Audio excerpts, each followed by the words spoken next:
What's up and welcome back everybody, it's your boy Blue Inferno, and in today's video I'm going to give you a breakdown of all the different archetypes of the Warlock in Dark and Darker. For those of you who just want to skip to the archetypes or are looking for a specific one, I left timestamps in the video below so you can skip to whatever you're looking for. For anyone who wants the full rundown, just sit back and enjoy the ride. First things first, I think I need to define what an archetype is, and how it's not technically a build, and why I felt I should add a new definition to an already extremely complicated game.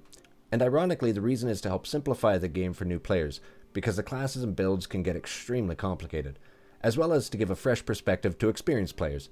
So this is how it works, or at least how I see it. There are a truly astounding quantity of details involved in a fully developed class build. Let me prove it to you.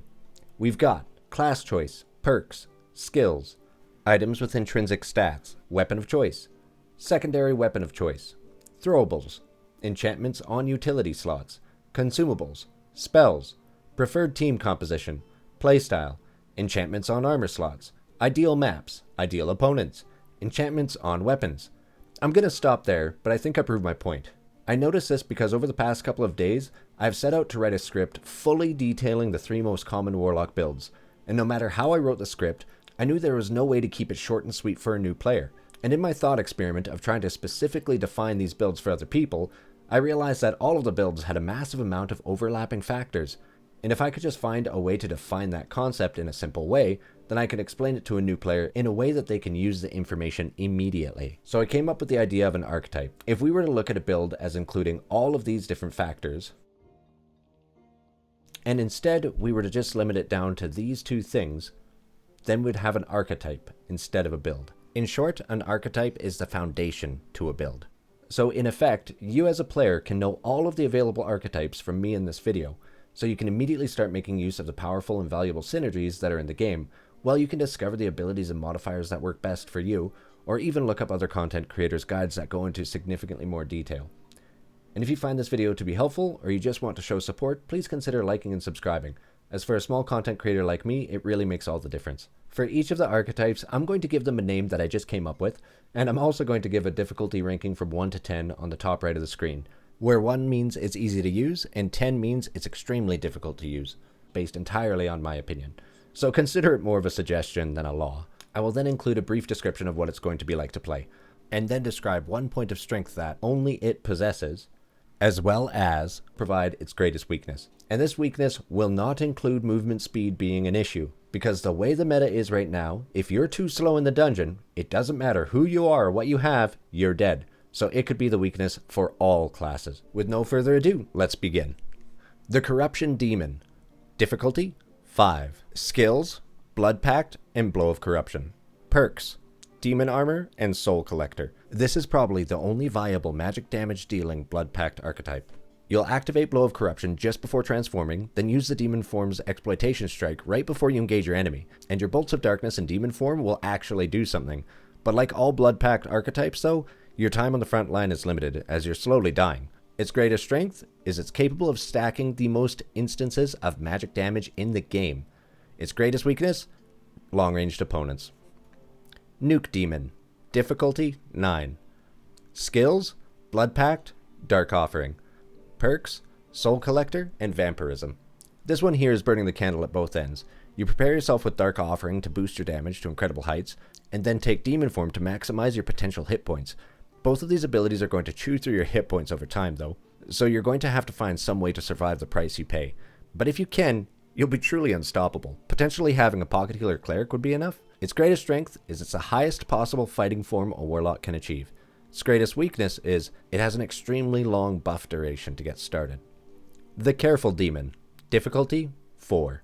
Skills, Blood Pact and Phantomize. Perks, Soul Collector and Demon Armor. This demon has enhanced survivability and overcomes the 2 sticky situations Blood Pact Warlocks run into. The first being getting ambushed and not having time to transform into demon form, and the second one being they're unable to defeat their opponent in time and must transform back into a squishy mortal. Well, this archetype can compensate for both by turning into phantom form and running away. You get all the bloodthirsty fun with none of the pesky risk. Its greatest strength is it has the high survivability of all Blood Pact Warlocks. Its greatest weakness is no abilities that help you win the fight the first time. Caster Demon. Difficulty, 4. Skills, Blood Pact and Spell Memory. Perks, Soul Collector.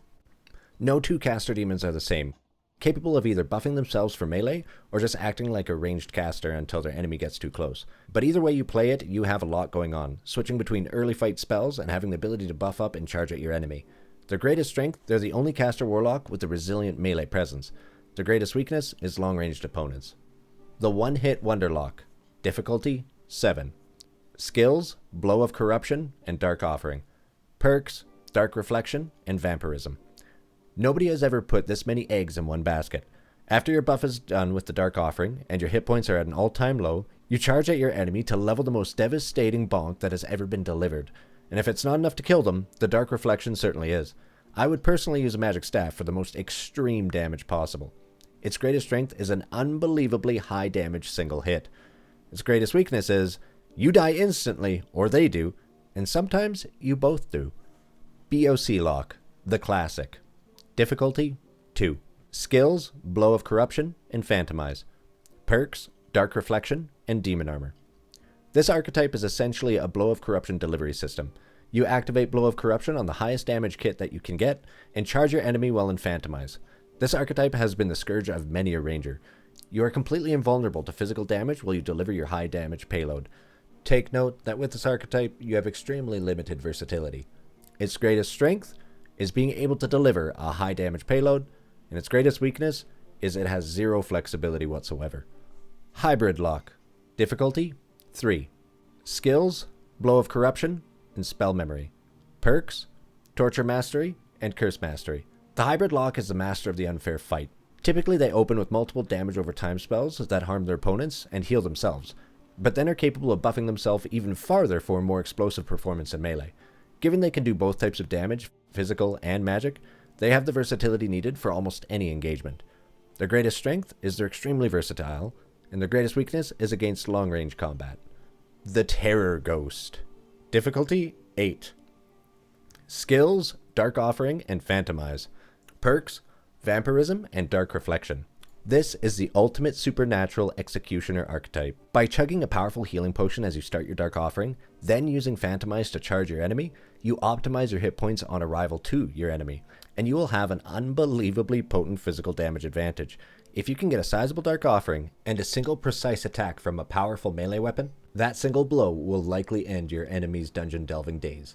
Its greatest strength is no one on earth will suspect you hit that hard, and I mean no one. And its greatest weakness is any kind of area of effect magic as you're charging with low hit points. The Uber Lock. Difficulty, 7. Skills, Dark Offering and Spell Memory. Perks, Vampirism. This archetype enhances the damage potential of any method of damage delivery it chooses. As an archetype, it can go 3 ways. The way of the Torture Mastery, the way of the Blood-Stained Blade, or the way of Ray of Darkness. All of them offer the highest damage potential of their respective abilities. Its greatest strength is high all-around damage while maintaining its versatility, and its greatest weakness is a very long buff-up time. The Curse Lock.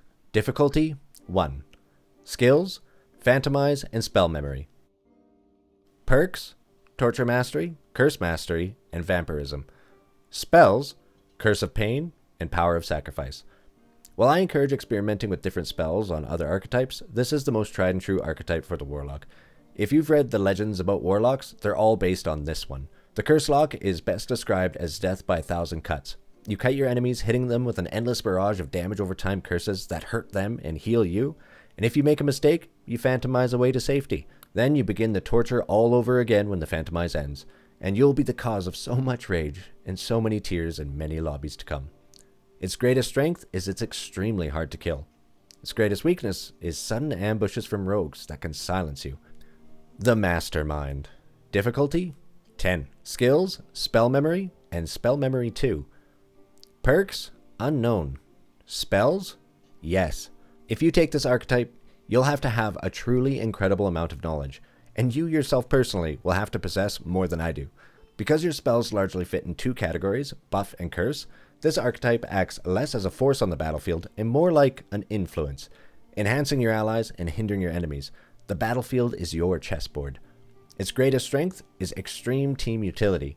Its greatest weakness is it takes a great deal to invest in the amount of knowledge needed to cast the spells in the first place. And those are all the Warlock archetypes in Dark and Darker today. And as always, remember the meta is meant to be broken, as the current meta only stands because it shattered the one before it. I must say though, I'm really excited to read any comments you may have, if you agree or disagree. This list was a lot of fun to make, and I hope it helps new players understand the diversity and depths that Dark and Darker has to offer, while also giving them a better understanding of what they would like to do. Thank you so much for watching. If you watched this far, you're a champion. Please consider to like and subscribe if you enjoy the videos and want to see more like it. I'll catch you guys next time. Peace.